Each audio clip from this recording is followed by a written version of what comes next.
Okay, so everyone should see my screen, hopefully. Yeah, so this is the Humanistic Class Lifecycle office hours on 21st September. We're writing to the CNCF Code of Conduct, so please be nice to each other. Please use the raise hand features when you want to say something. Yeah, if you have anything that you want to talk about, just add it to the agenda. And yeah, you can also add yourself to the attendee list if you want to. And if you don't have access to the document, you can join the SIG Cluster Lifecycle mailing list, and then you get automatic access. Okay, so first point, open proposal world. Does anyone want to talk about one of those proposals? Yeah, Guillermo? Yeah, I am looking for more reviewers. I got a LGTM from Fabrizio, so thank you for the review, and I also got another couple of approvals from another two folks. So just looking for more people to look into this and see if we can move it forward if there is interest. Sorry, I'm talking about the CRS in case that. Yep, I said it. So, yeah, I personally take a look at the next few days. Okay. Awesome, thank you. Any other comments or proposals? Okay. Good. Then next up, so we usually take some time so that new people can introduce themselves. So if you're new here or maybe are coming back, feel free to unmute. Oh, Fabrizio, sorry, missed you. So sorry, I was struggling to find the button. Just a PSA. It seems to me that the add-on proposal is really not getting near the finish line. So if you're interested, please take a look.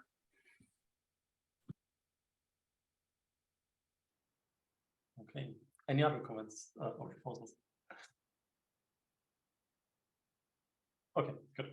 So Fabrizio, you still have your hand raised, but I assume, yeah, it's just in. Okay, so yeah, coming back to the other point. So if someone is new here and wants to introduce themselves, feel free to just unmute, wait for a bit, and yeah.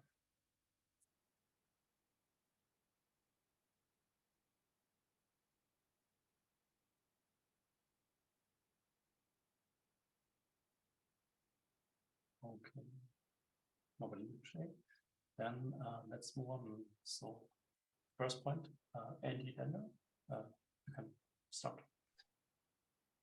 Yeah, hey everybody. I'll just quickly introduce myself, although I think I've been on the list for a while. I think this is the first meeting I have. I think at least my colleague Deepak has been here a couple times. I wanted to join just quickly today and get opinion and see about some help on a particular pull request we're working on inside an image builder over there.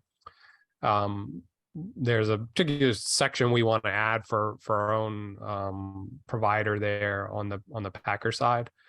Unfortunately, we don't have enough community membership to kind of set our own owners within there just yet. So I was hoping there wouldn't be an issue to maybe just use sort of upstream sort of CAPI owners of that section. And so I figured this meeting would be the best place to maybe address and hopefully run that by everybody and see if that's okay. I imagine the folks that are specified over there are probably also members here, and maybe some of them are on the call today.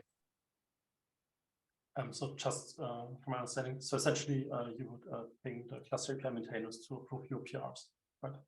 So that's if that's okay for now.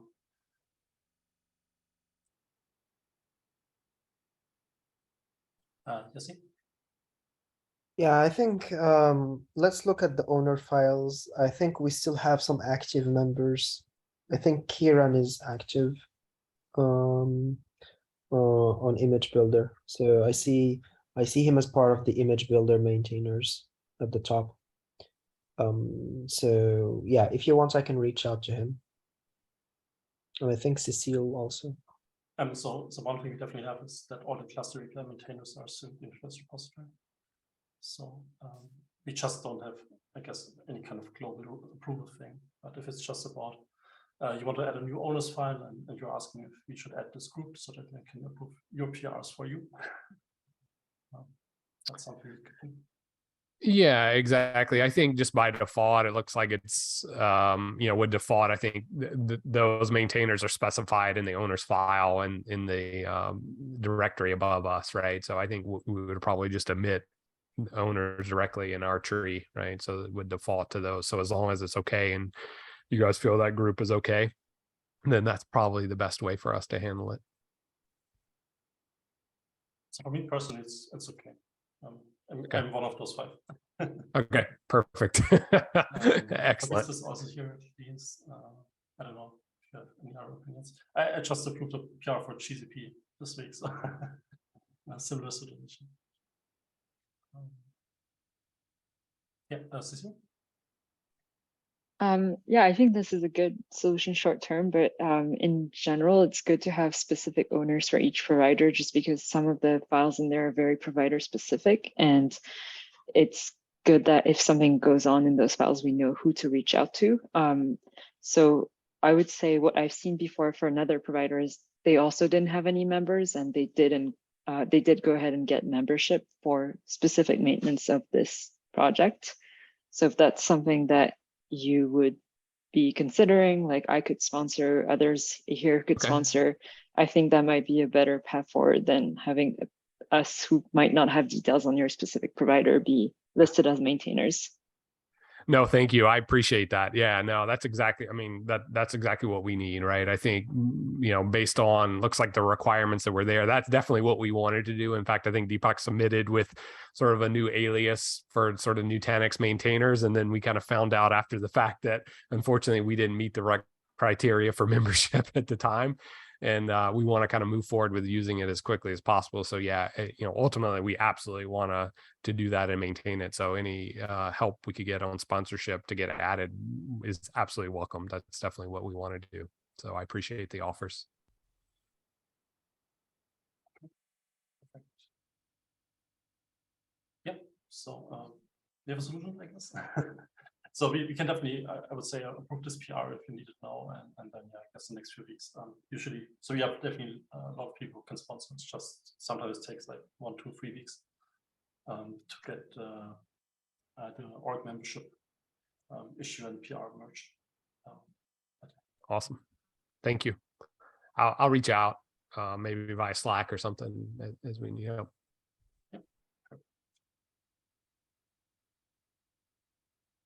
Okay. Next one, Puya. Yep, it's here. So. Hey, hi, I'm Pooja. I'm a developer at AWS, working on the EKS Elastic Kubernetes Service Anywhere project. And I recently led the bare metal support for EKS Anywhere. I work with Guillermo and Joey, who are also here on this call today. And as mentioned, since we're working on bare metal, we wanted to resurface some talks about in-place upgrades, because that is becoming very important for anybody running Kubernetes on bare metal, especially that our customers are ramping up. And I kind of wanted to see what prior art is there. I know there was an intern that kind of started looking at it, but I haven't seen many updates. So if somebody can enlighten us a little bit on what prior art is there and what other work has been done or is being talked about, I would certainly appreciate it. Daniel? Thanks. Yeah, Pooja, I'm wondering if you can talk about what exactly you mean by in-place upgrades. So basically, Cluster API today only allows for a rolling update strategy, which means you would deploy new nodes when trying to upgrade and then scale down the existing nodes, which for bare metal is sort of heavy-ended because it would require spare nodes to be sitting around, and pretty much as many spare nodes as if you had external etcd, and at least one for control plane, and then one per every worker node group config. So, for bare metal, allowing for whatever max unavailable value is, if sort of like a drain, upgrade, rejoin the cluster model is adopted, that would be very, very helpful. So that's actually available in both the KubeADM control plane controller and machine deployments. You can achieve the sort of the delete first strategy if that's an option. And so you don't need spares, but then of course you do you don't have all of your workloads scheduled right during the upgrade. There's some portion that is, yeah, that's not running. So are you saying that that's available today via CAPI? Yeah. If you want, we can sync maybe in the Slack channel. Yeah, that would be wonderful. Yeah, I don't want to take up too much time here, but I don't know if you want to like just briefly summarize what you just said, and then we'll move on and catch up on Slack. You said the delete. Yeah, so there is there's an update strategy implemented both in the KubeADM control plane provider, which is what orchestrates control plane upgrades. Yep. And similarly, there's a strategy implemented in the machine deployment controller, which allows you to, so with some configuration, it's not the default strategy, allows you to set the max unavailable, or I'm sorry, it allows you to delete delete a machine first and then create the machine, the new machine. So then you can perform upgrades on a fixed set of machines, without needing spares. Oh, but it's still a replace strategy. Then that means that for bare metal, that kind of means reprovisioning a machine with an OS that you newly pull. That's actually no. That's actually that depends on your infrastructure provider. So so we have these in place upgrades without reprovisioning the machine completely. Of course, that means that there is there's from cluster API's point of view, it's a new machine, but from the operating system is not completely provisioned. So there is some risk there, that something it's not quite as, let's say, clean as updating, or I'm sorry, as replacing with a fresh machine image. But that's actually possible, and that's in the responsibility of the infrastructure provider. So yeah, I'm happy to talk about that. Okay, yeah, I would love to. So I'll hit up on the Slack channel to whoever is interested, and you obviously. Perfect, thank you. Okay, Alberto. Hey, thanks, Stefan. Yeah, just reinforce what Daniel just said. Today you have that delete strategy available, and depending on your bare metal implementation, that might mean creating a new instance or not. And then for a more sophisticated in place implementation, there were a lot of interest, I think, in the community. Like, there has been a lot of interest around this topic recently, and we started a doc that I think Cecile just linked it on the channel. So I guess the action item or the way to move forward with this would be to just share feedback on that doc so we can flesh it out and start to gather use cases and start to think about the different implementations that we might have eventually in CAPI.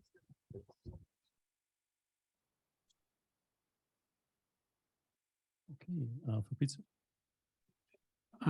I just want to add that there is also the cluster API in Bring Your Host Provider that takes an interested approach to this problem.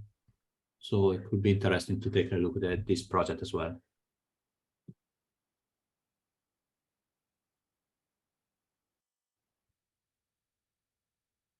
Okay.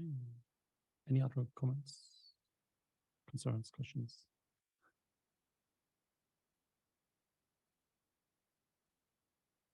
Okay, then next one, Fabrizio, and you still have your hands raised. Okay, so next one. So there is an issue about adding support for optional provider and cluster cattle. So the background here is that we are using cluster cattle basically to install all the components that goes into a management cluster. And we are doing this because cluster cattle offer a set of capability that are really useful. It manages reading artifacts from repositories. It does some manipulation on this artifact, like changing namespace and subs. It labels objects so we can basically delete, upgrade later. And it also, another feature that cluster cattle offers, which is really interesting, it also offers a way to define a compatibility matrix between the component that we are deploying and by using the metadata file. So this is the kind of background. And also in the past, we already extended the definition of providers that originally was infrastructure provider. But as of today, we already have core provider, we are bootstrap, control plane. So my question for the community is there an agreement about continuing down this path and sort of extending the definition of provider to basically everything that provides a functionality to a cluster API management cluster? Why I'm asking this? Because if there is agreement to go down this path, it will be super easy to add support for installing IBAP provider, for installing the cluster add-on provider, or for installing the runtime SDK provider, which are projects that provide runtime SDKs. And we can, going down with this path, we can provide a nice UX, etc., etc. But yeah, before going down this path, I think that is that as a community we have to agree that we basically extend this idea of provider. And just to make it a little bit more concrete, I have opened a work in progress PR where I'm proposing basically some change in the cluster API glossary to, yeah, according to this story.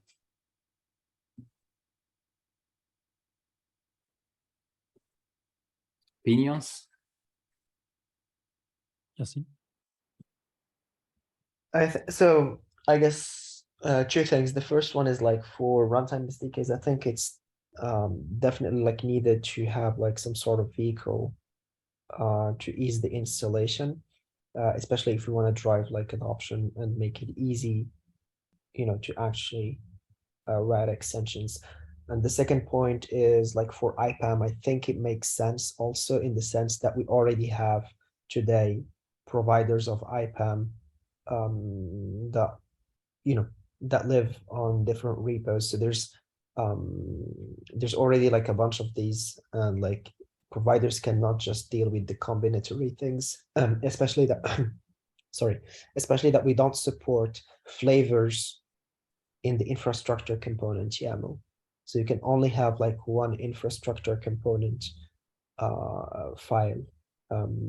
So I actually like having a way to install providers for optional providers definitely makes sense, because this avoids providers having to install all of the extension at once, so that the user can actually select whichever they want.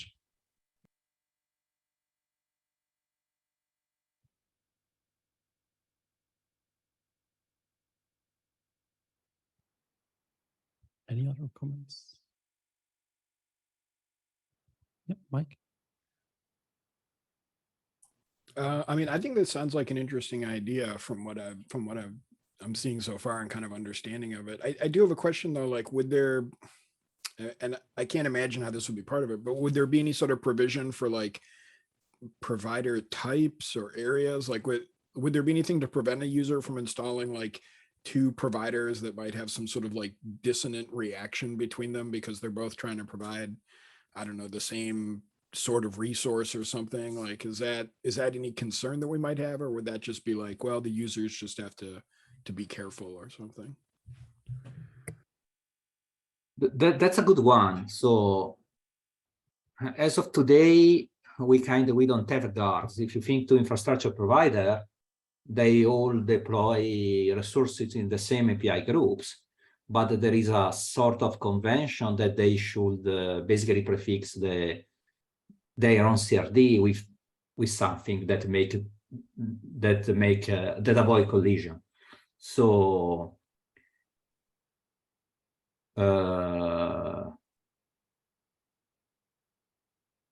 I don't know. I don't think that, let me say, I see that this problem like of orthogonal. So how we can prevent this type of conflict. Not sure. Yeah, if we have to tackle this, we have to tackle also for what we are already installing, not only for the new. Right. And I'm not expecting that we would do any sort of like, dependency or transitively like dependency kind of checking or anything. That seems way out of scope. It was just something that occurred to me as I was kind of looking at this. What is interesting and could help is that at the end, one of the things that Cluster Cattle offer is that it allows provider to define their own metadata. We can extend this metadata to include also this kind of concept. I'm compatible or incompatible with that thing. It is not there, but having metadata is what you need to solve this problem. So yeah, basically it enabled to solve this problem in the future. Right. And I mean, I wouldn't even want to try to do anything about it unless we actually saw a need for it. So like I might be just making up something that doesn't even exist. Thanks, Fabrizio. Yassine? So I think I mostly agree with Fabrizio in the sense that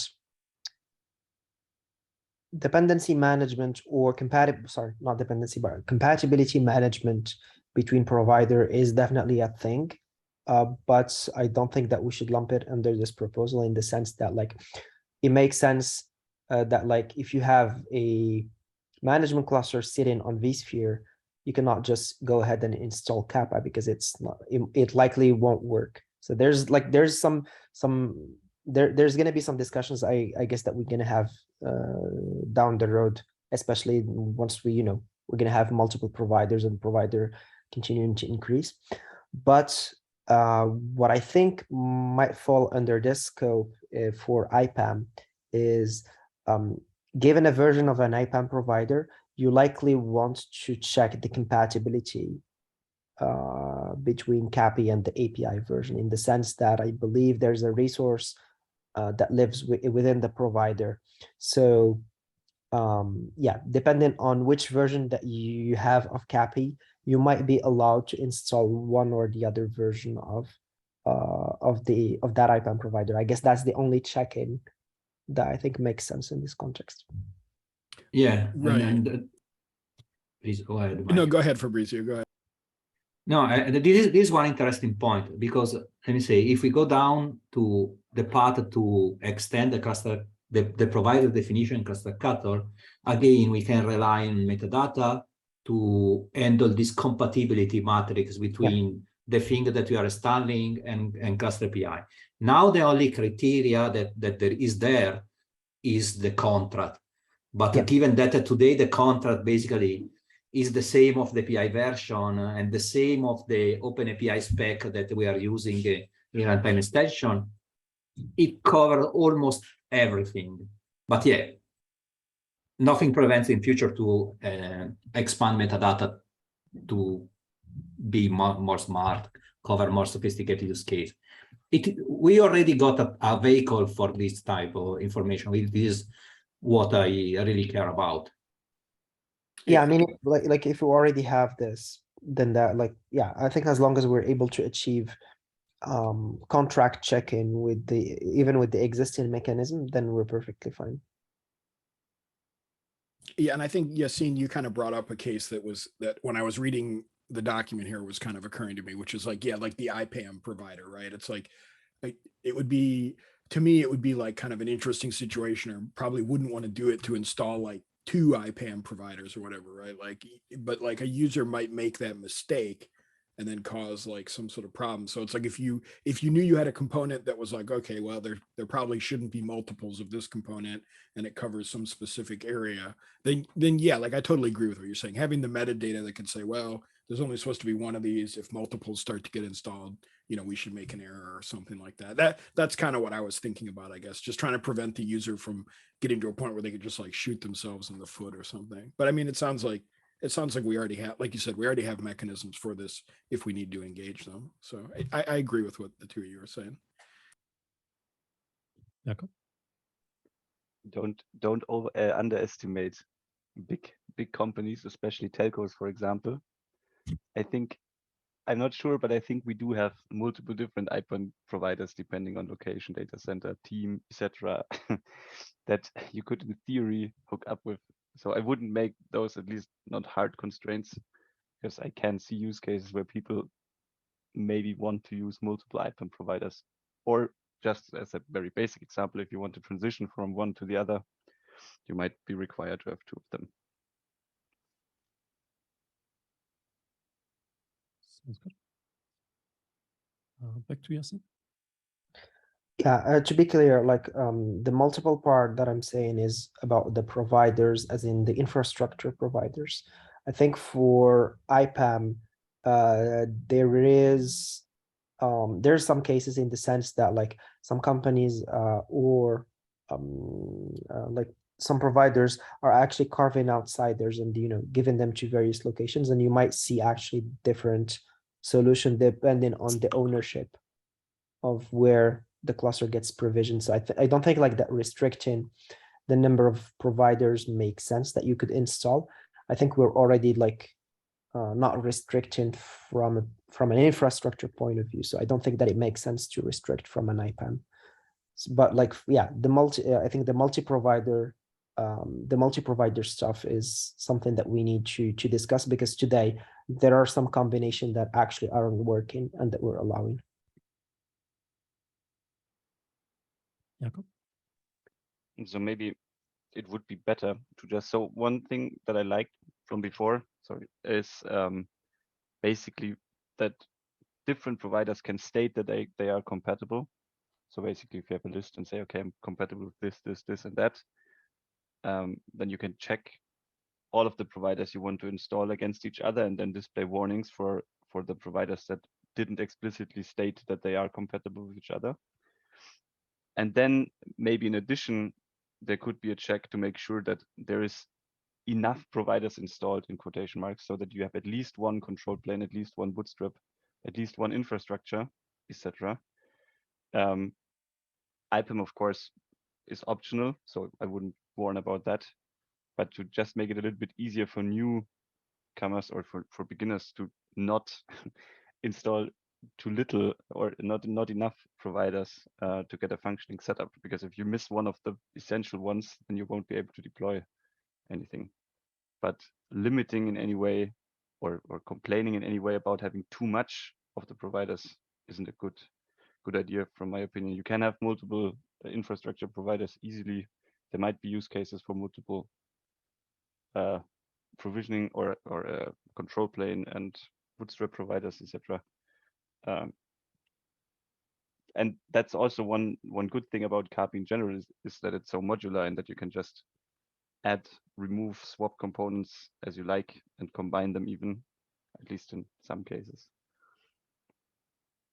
So yeah, or maybe even add then a second, when it comes to combining, maybe a second list that you can add to your metadata. If you know that you are incompatible with a certain provider, a certain version of a provider, that you can also add that to your metadata, and then there's a more prominent warning maybe.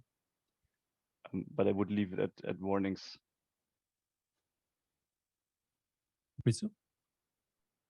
So first of all, thank you everyone for the great feedback.